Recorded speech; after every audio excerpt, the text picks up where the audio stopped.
Então, de novo, eu modelei algumas alterações ali, algumas peças para atualizar o, o eixo Z, que foi o único que estava realmente dando problema aí, que estava fazendo a peça crescer torta. E aí eu imprimi tudo em ABS. Dessa vez tudo em ABS.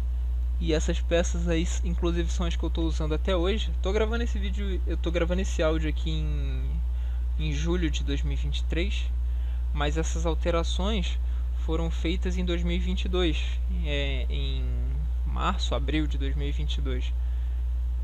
E até hoje eu estou usando essas mesmas peças de ABS e elas ainda não derreteram.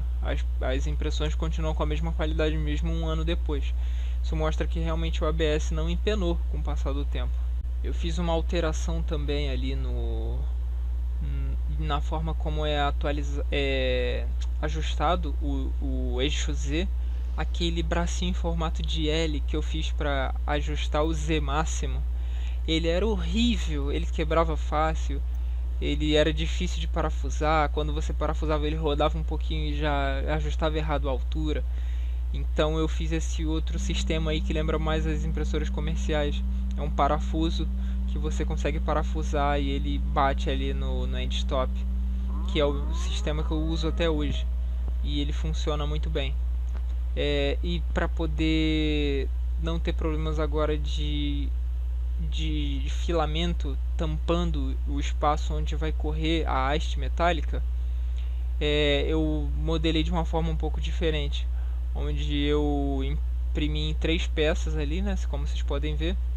Aí eu coloco a haste metálica por dentro e depois eu derreto ali com um ferrinho de solda na distância correta que ela precisa para ficar justa, sem ficar folgado, para não ficar balançando ali a haste metálica por dentro. Aí aquele carrinho do eixo X ou Y ia ficar frouxo, e dessa forma eu consigo posicionar ele na posição correta, na mais apertada possível, mas sem restringir movimentação. E agora vamos debater sobre uma das coisas que é a mais perigosa que aconteceu. É uma dica que eu vou dar para quem for fazer impressora 3D em casa com o Arduino. Existe uma forma de você queimar quase que instantaneamente seu Arduino Mega, que é você trocar a posição do end stop. O end stop que eu usei é o de 3 pinos. Lembram que eu fiz um pull up, um circuito pull up para fazer o meu end stop dar certo?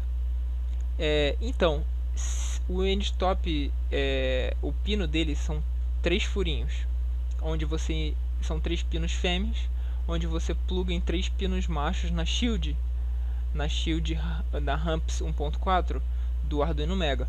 Você pluga ele ali. Se você plugar ele ao contrário, você queima instantaneamente seu Arduino. Você dá um curto ali na parte do regulador de tensão dele. E você, no meu caso, queimou direto o chip da memória ali, o chip central do Arduino Mega. Porque eu, um dia, enquanto estava fazendo as manutenções, troquei o lado assim, sem perceber. Eu, em vez de colocar de cabeça para cima, eu coloquei de cabeça para baixo. Não tem a trava o tipo de pino que eu uso, não tem nenhum tipo de trava que impeça de você colocar ao contrário, de cabeça para baixo. Então isso ia acontecer uma hora, né? E eu, caraca, achei isso meio absurdo, porque como que não existe nenhum tipo de mecanismo de segurança para impedir isso? Você usa ramps, você pega o pino, coloca ao contrário, você queima o Arduino. E foi um prejuízo grande, né? Porque, igual eu falei, o Arduino mais a ramps tinham sido 50% do preço da impressora inteira. E eu queimei ele em segundos, plugando errado aqui um dia que eu estava fazendo uma manutenção aleatória.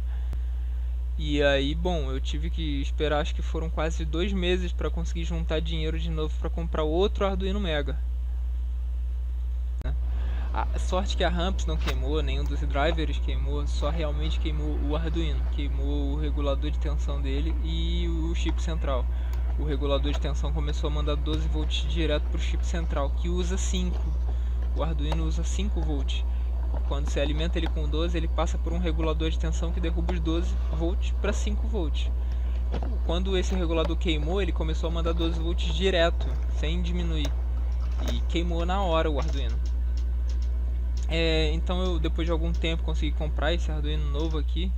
E agora fiz de uma forma aqui o conector do end stop de uma forma que não tenha como mais eu colocar isso ao contrário e queimar um Arduino de novo. Isso é uma coisa que vocês têm que ter muito cuidado se forem montar, tá? Vocês podem queimar na hora o Arduino de vocês se ele for conectado de cabeça para baixo. E bom, como vocês podem ver, eu peguei uma haste de metal bem grossa agora para fazer o eixo Z. A minha ideia era usar 3, assim, o mais afastadas possíveis, para fazer tipo um tripé ali que moveria, né, subindo, descendo. E dessa forma foi a forma que eu encontrei de deixar o eixo Z mais estável. Hoje em dia, se eu tivesse que retornar, agora que o projeto está finalizado, se eu tivesse que refazer essa impressora, eu não botaria os 3 movimentos em um kart só, né, em um carrinho só. O mesmo carrinho que sobe e desce o eixo Z é o mesmo carrinho que se move no eixo Y e no eixo Z. XY, perdão. Sendo que na maioria das impressoras, um desses movimentos sempre fica na mesa, seja o eixo Y, seja o eixo Z, que é o mais adequado. Realmente 3 movimentações para um carrinho só faz aquele braço ficar muito instável, é muita vibração em cima de uma coisa só. E justamente no meu caso, onde fica o bico de impressão, né? Então, esse tipo de modelo que eu fiz aqui, ela tem um limite de qualidade de impressão devido à própria forma que ela foi construída. Mesmo que ela fosse construída sem ser com madeira, se ela fosse construída em metal, ela ia continuar com um nível de qualidade não tão bom. Mas mesmo assim, depois que eu fiz essas alterações, fiz esses pequenos pinos aqui que conseguem prender o Arduino no corpo da minha impressora. Eu até pensei na possibilidade de trocar os end stops mecânicos, né, que são botões, microswitches, por esses interruptores ópticos, né? Só que eu teria que fazer um circuito para ele dar certo. Eu fiquei meio sem paciência para isso e só coloquei os microswitches padrões mesmo. Comecei a imprimir algumas coisinhas legais. Vocês veem que os cubos de calibração melhoraram muito com o tempo. Essa imagem aí vocês conseguem ver a alteração de como era o eixo Z antigo e o eixo Z novo. O eixo Z antigo ele batia ali logo nas primeiras camadas, ele travava e aí ele mudava a angulação repentinamente, fazia essa barriga em todas as peças que eu tentava imprimir. E agora fica perfeito. Se eu tiver com um filamento que não esteja úmido, a minha contração, a retração do filamento ainda não é boa. Eu sinceramente não sei porque, eu nunca soube o porquê de que a retração não é boa. Talvez porque eu uso um tubo de teflon de 1 metro para uma impressora pequenininha. Mas é aceitável para os limites de produções, né? Um corpo todo feito de madeira. A qualidade das impressões ficou muito boa se o filamento estiver seco. Eu só tenho que tirar depois umas rebarbas que ficam por conta da retração. Eu acabei imprimindo umas peças para fazer uma extrusora, uma extrusora nova, né? Aquela extrusora toda de acrílico que eu fiz há um tempo atrás, ela continuou dando certo, ela funcionou até o final. Porém, agora que a impressora funciona direito, eu modelei e imprimi uma extrusora nova, usei o mesmo rolamento. A engrenagem, eu decidi comprar uma engrenagenzinha também, daquele padrão de impressora comercial, que era muito barato, acho que foi 5, 10 reais no máximo. E ela não tem como comparar, né? Essa tipo de engrenagem que você coloca ali no NEMA e parafusa, ela trava de uma forma que não tem outra que consiga fazer igual. Então ela consegue tracionar mesmo o PLA agora sem nenhum problema. O eixo X e Y, devido às novas hastes de aço que eu usei das impressoras que eu consegui desmontar, eles são perfeitos. Não tem mais aquele balançar que tinha quando o kart se move entre o eixo X ou o eixo Y. Agora sai uma linha reta de fato. Então realmente o único problema que sobra aqui na minha impressora é realmente o eixo Z, que ele nunca foi 100%, mas é minimamente aceitável. e a retração também. Mas assim, para fins gerais, essa impressora ela saiu por menos de R$ 400 a construção inteira. Se eu for desconsiderar que eu tive que comprar um Arduino novo e um motor de passo novo porque o meu veio queimado, uma impressora dessa daqui, ela saiu por menos de R$ 400. Eu consigo imprimir objetos de 10 por 10 centímetros, né? Eixo X e Y. E a altura ela não é tão alta. Eu consigo imprimir objetos de até 4 centímetros. Mas se você for parar para pensar que é uma impressora que literalmente dá para levar ela, que ela pesa, eu acho que 1,5 kg, 2 kg, e ela tem um tamanho assim de uma impressora de papel, só que para cima, né? Não deitada. E bom, eu achei o projeto final bem razoável. E vocês veem as coisas que eu consegui construir, né? Tô mostrando aí também umas fotos da parafusadeira que eu fiz. Eu imprimi todas essas peças foram impressas nessa impressora. Como ela não consegue imprimir objetos muito altos, eu fatiei a peça em várias peças pequenas e fui colando depois com super cola. E a única peça aí de fato que não foi impressa é aquela caixa de redução ali, que é uma caixa de redução que eu tinha de um ventilador, que eu desmontei há muito tempo. Essa parafusadeira é muito boa, inclusive ela tem um torque que se assemelha à minha força máxima, parafusando ou desparafusando. Eu ainda sou um pouquinho mais forte do que ela, mas ela é muito mais rápida do que eu, então eu consigo desparafusar qualquer coisa muito rápido agora. Eu fiz a bateria ali usando umas baterias antigas não, né? Umas baterias que eu tenho de lítio polímero, e usei uns interruptores aqui que eu tinha em casa também. Consigo controlar a seleção de velocidade. E tudo isso daí, toda ela foi construída nessa impressora, né? Toda a carcaça, todos os botões, tudo por dentro ali, inclusive os acessórios. Eu tenho um mandrilzinho que foi feito nela. Todas as peças que eu tenho para essa parafusadeira são impressas também. Eu comecei esse projeto dessa impressora no início da pandemia, por ali em março, abril de 2020, quando a pandemia começou e eu fiquei sem aulas por um bom tempo. E aí eu fiquei com a ideia de construir essa impressora, e daí surgiu a ideia desse projeto, né, dando agora uma retrospectiva geral. A minha ideia era tentar construir uma impressora só com o que eu tinha em casa, porque na época da pandemia não dava para sair direito, né? Além do fato das lojas estarem fechadas e tal.